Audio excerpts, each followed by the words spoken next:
Americans for Fair Taxation presents the Weekly Chairman's Report, written by Steve Hayes, president of Americans for Fair Taxation, and recorded by Bob Paxton, a volunteer with the Florida FAIRtax Educational Association. And now, this week's Chairman's Report. Hello, I'm Bob Paxton with the AFFT Chairman's Report for Friday, October 25th, 2019.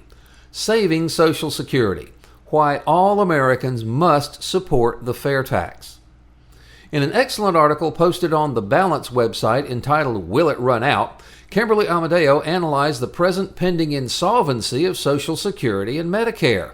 Ms. Amadeo states, in January 2019, 68 million Americans received some form of Social Security benefit. 90% of workers paid Social Security taxes. She notes there are three sources of income to fund Social Security. Workers contribute 85% through payroll taxes.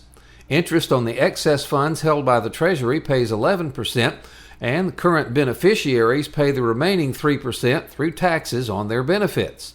She also notes that since Social Security started in 1935, the trust fund has collected $20.9 trillion and has paid out $18 trillion. A New York Times article by Jeff Sommer summarizes the reports on data about the coming crisis for Social Security retirees. Mr. Sommer points out that next year, the income received from workers will not be enough to fund the benefits for retirees.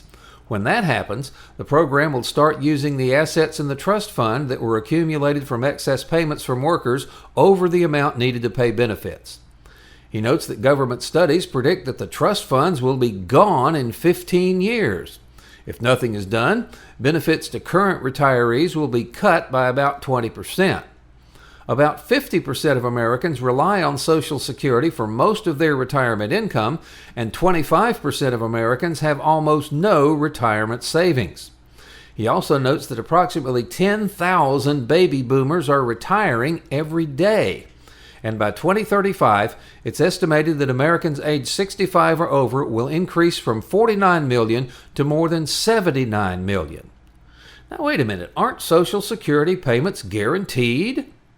Because we are told that the payments we made to Social Security are in a special account in our names, we assume that the payments are guaranteed. Unfortunately, like many promises from the government, this is just not the case. Any question about guaranteed Social Security benefits was answered by the Supreme Court in Fleming v. Nestor.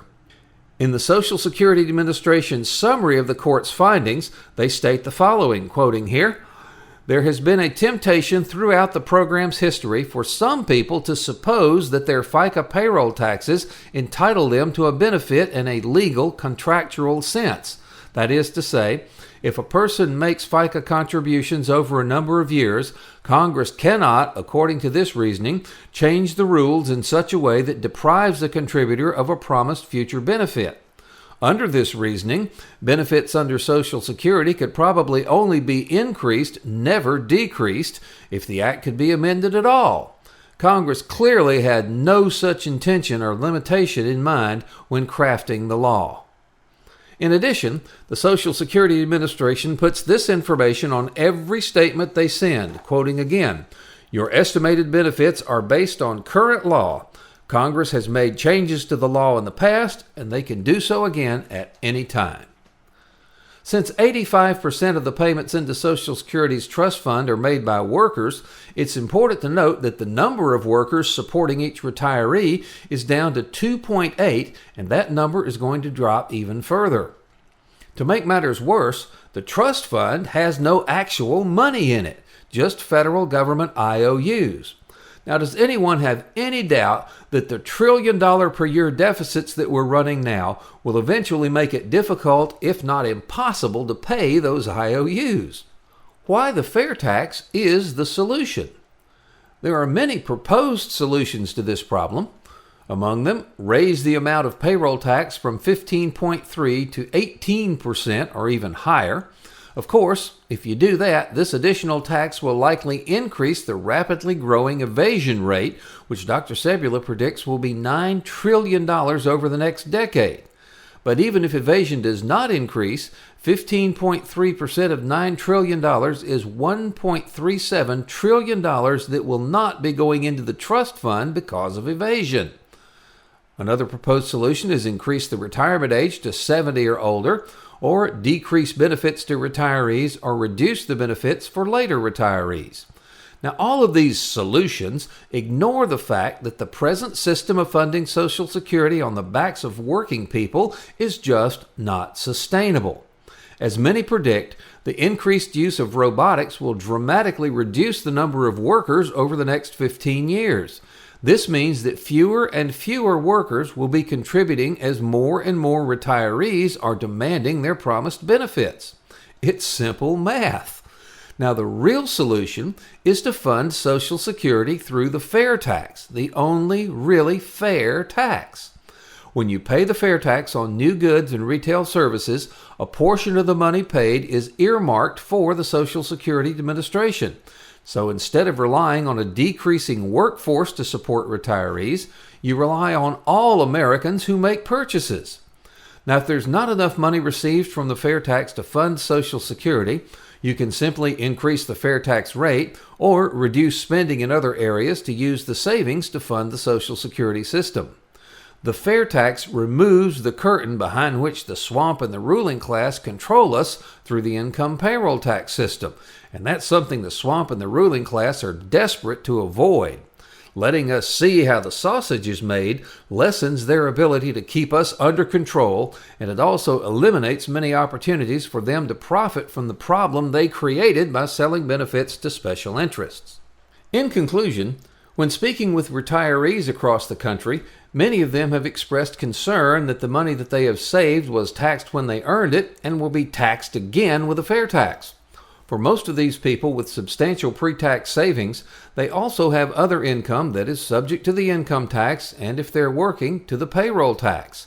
This income would not be taxed under the FAIRtax, so in many cases this means they will pay less tax under the FAIRtax. When I explain the problems facing the Social Security system, this group gets really quiet as they begin to consider the effect on their lives if Social Security payments are reduced. I asked the group, "How many of you have insurance?" and they all raised their hands. Then I liken the FAIRtax to purchasing insurance to protect the ability of Social Security to meet its obligations to people like them. I explained how the FAIRtax prevents the coming collapse of the Social Security system. Then most nod and say the FAIRtax makes a lot of sense. When speaking with young people, they sometimes point out that the FAIRtax will be easier on older people who have already raised their families and who don't have the demands of a young family to meet. While I agree that these young families will have more required spending, I ask if they plan to purchase a house. Most say yes. Then I explain that if they elect to purchase a pre-owned house, and 90% of the houses sold in this country are pre-owned, they will pay no FAIRtax on that purchase. If they elect to purchase a used car, again, no FAIRtax will be owed. Well, maybe they'll want to defer the purchase of a new house until their family is raised. There's usually laughter at that one. I asked the group if they have any relatives living on Social Security, and all hands go up. I posed the question, what would happen if the Social Security benefits were reduced by 20% or more?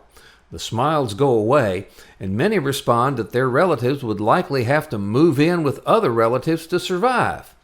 Then I ask if it's not worth the possibility of paying more tax if they decide to purchase new goods and services to ensure that a relative is not forced to move in with them and that relative has to rely on them for support. There is silence, normally followed by nods of agreement. The swamp and the ruling class like the idea that millions of retirees and soon-to-be retirees have to be concerned that Social Security will be reduced or gone unless our betters provide a solution. The swamp and the ruling class believe that this is a good thing because it will give them more control over a large portion of the population. They want us to believe that it's up to them to save us. It's like the Reagan quote, "The most terrifying words in the English language are, 'I'm from the government and I'm here to help.'" Now, just how many people would continue to employ people who consistently promise that they're fixing things, but the things they supposedly fixed still don't work? Would you take your car to a mechanic to fix a problem and the same problem starts again in a week? Isn't it time that the rest of us said to the ruling class, "You have messed up Social Security and we don't trust you to fix it"? It doesn't require an advanced degree in economics to know that spreading the costs of Social Security over the entire population is better than relying on a diminishing number of workers to fund payments to an increasing number of retirees. Fortunately, there is a simple solution to the Social Security crisis. Pass the FAIRtax, the only truly fair tax. This has been the Weekly Chairman's Report, written by Steve Hayes, President of Americans for Fair Taxation. Check back every week for news and information about the fair tax, and learn why the fair tax should replace our antiquated federal income tax system. If you'd like to receive a copy of the Chairman's Report in your inbox every week, sign up at fairtax.org.